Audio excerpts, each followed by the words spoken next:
KTN 오늘의 주요 뉴스입니다. 인플레이션 감축 법안으로 난감해진 현대차를 위해 조지아주 상원의원들이 나서 유연성을 발휘해야 한다는 목소리를 내고 있습니다. 조 바이든 대통령이 지난 2021년 메이저리그 월드시리즈 우승을 차지한 애틀랜타 브레이브스 팀을 백악관으로 초청했습니다. 귀네 카운티 선거관리위원회 관계자들은 애틀랜타 한국학교를 방문해 선거 제도와 투표 관련 절차 등 선거 관련 내용들을 학생들에게 설명하는 시간을 가졌습니다. 미주 한인문화재단이 주최한 K-클래식 콘서트가 25일 둘루스 소재 가스 사우스 시어터에서 열렸습니다. 이상 오늘의 주요 소식 잠시 후 전해드립니다. 인플레이션 감축 법안으로 인해 조지아주에 대규모 전기차 공장을 건설하기로 한 현대차 그룹이 난감하게 됐다는 소식을 계속 보도해드리고 있습니다. 이와 관련 조지아주를 지역구로 두고 있는 연방 상원의원들이 나서 인플레이션 감축 법안 시행에 유연성을 발휘해야 한다는 목소리를 내고 있습니다. 관련 내용을 김상은 기자가 보도합니다. 라파엘 워녹 조지아주 연방 상원의원이 제닛 옐런 재무장관에게 인플레이션 감축 법안 시행에 유연성이 필요하다는 내용의 서한을 보냈습니다. 조지아주로 대규모 전기차 공장 유치를 예고한 현대차를 보호하기 위해서입니다. 최근 조 바이든 대통령은 미국 제조업 강화를 목적으로 인플레이션 감축 법안을 공개했습니다. 미국에서 제조된 배터리와 핵심 광물을 사용한 전기차에만 최대 $7,500 보조금 혜택을 제공한다는 내용이 담겼습니다. 이에 한국에서 전기차 전량을 생산하는 현대차에게는 혜택이 제외됐습니다. 현대차 내부에선 가격 경쟁이 불리하다며 미국 내 현대 전기차 수요 감소를 우려해 조지아주 공장과 투자 규모를 줄일 수 있다는 목소리도 나오고 있습니다. 그동안 조지아주는 현대차의 조지아주 공장 유치를 위해 역대 최대 인센티브 등 심혈을 기울여왔습니다. 그런데 인플레이션 감축 법안으로 현대차가 곤란해지자 전당과 관계없이 조지아주 내에서는 연방 규제가 역차별을 가져온다며 개정을 요구하고 있습니다. 민주당인 워녹 의원도 연방 규제가 지나치게 권위적이거나 부담이 된다면 온실가스 배출과 청정 일자리 창출이라는 목적 달성에 저해될 수 있다고 지적했습니다. 또한 그는 재무부가 미국 경제 성장과 일자리 창출, 기후 대응 등을 위해 가급적 많은 소비자가 전기차 보조금 혜택을 받도록 돕길 바란다고 거듭 강조했습니다. 현대차 그룹은 지난 5월 조지아주 브라이언 카운티 지역에 $55억 규모의 전기차 전용 생산 거점을 마련하겠다고 발표했습니다. 2025년 완성을 목표로 내년 상반기 착공에 들어갈 예정이며 8,200여 개의 새로운 일자리가 창출될 예정입니다. 한편 워녹 의원은 한인들의 목소리를 듣고 소통하기 위해 27일 화요일 오전 10시 노크로스에 위치한 조이너스 데이케어 센터를 방문할 예정입니다. KTN 뉴스 김상은입니다. 조태영 주미 한국 대사는 26일 워싱턴 DC 한국문화원에서 가진 특파원 간담회에서 미국의 인플레이션 감축법 IRA에 따른 한국산 전기차 불이익 문제와 관련해 최근 뉴욕 유엔 총회를 계기로 한미 정상 차원에서 협력 의지를 확인했다고 밝혔습니다. 조태용 대사는 중간 선거를 앞둔 미국 정치 상황을 봤을 때 어려움이 있지만 내 외국산 차별 금지라는 국제적 원칙과 IRA 집행에 대한 기술적인 부분에 대한 여러 논리와 대안을 제시하면서 해결 방안 도출을 위해 최선을 다하고 있다고 말했습니다.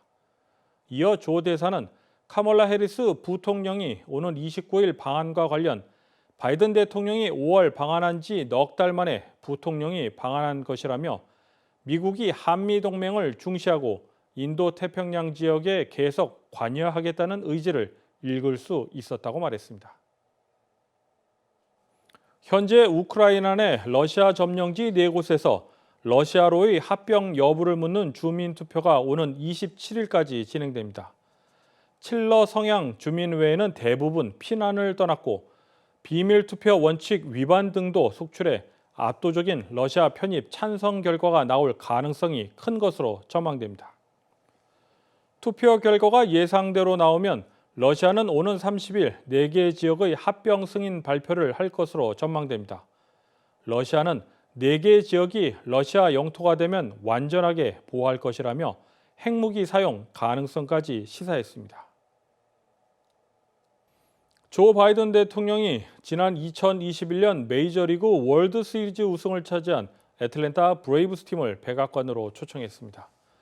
브레이브스는 지난해 11월 휴스턴 애스트로스를 꺾고 1995년 이후 처음으로 월드 시리즈에서 우승한 바 있습니다. 관련 내용을 김상은 기자가 보도합니다. 2021년 메이저리그 월드 시리즈 우승팀인 애틀랜타 브레이브스 팀이 26일 백악관을 찾았습니다. 이날 축하하는 자리에는 당시 애틀랜타 시장이었던 카이샤 바텀스 전 애틀랜타 시장과 안드레 디킨스 현 애틀랜타 시장, 리사 큐피트 캅카운티 커미셔너, 그리고 조지아 의회 대표단이 참석했습니다. 조 바이든 대통령은 축하 연설에서 애틀랜타 브레이브스의 2021 월드 시리즈 우승을 역사상 가장 위대한 전환점 중 하나라고 표현했습니다. But the franchise never quit, never gave in. You made the playoffs and beat the Brewers and the Dodgers, and then you beat the Astros to win it all. Forever known as the upset kings of October. One of the history's greatest turnarounds. First title in 26 years. 이날 바이든 대통령은 브레이브스 저지를 들고 사진을 함께 찍기도 했습니다. 브레이브스는 지난 시즌 후반에 총력을 다해 LA 다저스를 꺾고 내셔널리그 챔피언십에 올라 월드 시리즈에 진출했습니다. 월드 시리즈전 아쉽게도 5차전 홈 경기에서 패해 6차전까지 갔지만 휴스턴에서 열린 6차전에서 7대 0으로 완벽한 승리를 거머쥐었습니다. 1995년 이후 약 26년 만에 월드 시리즈 우승이었습니다. 당시 오랜 기간을 기다려온 팬들은 브레이브스의 우승을 축하하며 퍼레이드와 각종 할인 행사를 진행한 바 있습니다. KT 뉴스 김상은입니다. 오는 11월 8일 중간선거가 실시됩니다. 귀네 카운티 선거관리위원회 관계자는 애틀랜타 한국학교를 방문해 선거 제도와 투표 관련 절차 등 선거 관련 내용들을 학생들에게 설명하는 시간을 가졌습니다. 또한 한국학교 재학생들에게 모의 투표를 실시하는 간접 체험 기회도 제공됐습니다. 24일 애틀랜타 한국학교 귀네 카운티 선거관리위원회 관계자들이 모의 투표를 위한 투표기 등을 설치하고 있습니다. 애틀랜타 한국학교의 이국자 이사장은 이번 행사 개최 배경에 대해 소개했습니다. 우리 한국 사람들이 그 투표, 선거에 대해서 참 협조를 많이 안고 있어서 우리가 한국의 그 모의 선거 투표를 하는 것을 어릴 때부터 이런 식으로 투표를 한다 그걸 알려주기 위해서 우리가 이 모의 투표에 참석을 하기로 했습니다. 귀네 카운티 선거관리위원회 관계자는 학생들에게 선거제도와 관련해 유권자 등록과 선거 절차, 그리고 투표 방법 등을 소개하며 지난 예비 선거부터 한국어로 된 선거 자료 등도 제공되고 있다고 밝혔습니다. All right, we are expanding our access into 4 other languages. We are expanding them into Cantonese, Mandarin, Korean, and Vietnamese. So in addition to Spanish, we are also offering the vast majority of our elections materials into those 4 other languages. 현재 귀네 카운티에는 영어와 스페인리시로만 투표용지가 제공되고 있으며 한국어를 포함한 4개 언어로 번역된 투표용지가 선거관리위원회 홈페이지 자료식을 통해 제공되고 있습니다. 학생들은 선관위 관계자의 안내에 따라 현장에 설치된 투표기를 직접 작동해보며 모의투표 체험을 해보기도 했습니다. 귀네 카운티 닐번시의 윤미 햄튼 시의원은 학생들에게 투표에 대해 가르치는 것은 매우 중요하다고 역설했습니다. 그렇죠. 저도 한국에서 태어나서 한국에서 입양해서 여기에 오게 됐어요. 그래서 정말 중요한 게 투표가 정말 중요합니다. 우리의 목청이 필요해요. 그렇기 때문에 지금 second generation 여기서 났어도 그 Korean P는 속일 수가 없잖아요. 그러니까 우리가 다 모여서 우리의 보이스를 갖다 우리가 외국인으로서 우리가 여기 와서 우리가 한국 사람 같이 저기 제너레이션 뭐라 그럴까 트래디션은 있지만 그래도 우리는 아메리카니까 우리가 voting을 해야 돼요. 꼭 해야 돼요. 그게 무진장 필요합니다. 제발 하세요. 감사합니다. 이번 모의 투표 현장에는 귀네 카운티 교육위원회 캐런 왓킨스 위원도 함께했습니다. 또한 이용기 애틀랜타 한인회장과 최병일 동남부 한인회 연합회장, 그리고 홍승원 신임 연합회장 등 한인사회 단체장들이 함께 자리에 투표의 중요성과 투표 과정에 대한 설명을 듣기도 했습니다.